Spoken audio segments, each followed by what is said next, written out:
One of the questions we're trying to get at here is mathematics, these elegant formulas. Is that ultimate reality? Is that sort of as deep as it goes? And Jim, I sort of get the sense that you think, yes, that is the deepest kind of reality. No. No. Okay. And I'm not being a contrarian, but literally no. So as someone, I'll soon be 68 years old, and so, I've had a couple of decades of thinking and working in this area. And what I've concluded is the following, that it's not necessarily the case that mathematics is the ultimate expression of reality.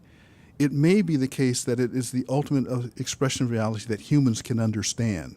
And there's a subtle difference between those two things. It comes back to this comment I made to you earlier. I don't know as a rational being how I free myself from my subconscious.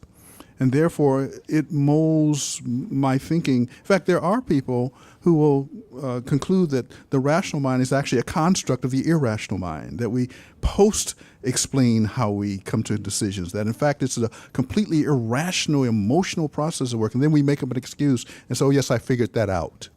Now, I don't know that that's exactly true, but that to me is not, there's an element that I feel that as we think about how, and I'm glad Margaret used the word conscious as opposed to human, because I think that's a key to it, that it's a conscious, rational being that I think would come independent of what planet they are. I'm a science fiction fan, so we believe in all that stuff out there. But I believe that any rational being observing the universe will be driven to a mathematics that will be universally recognizable.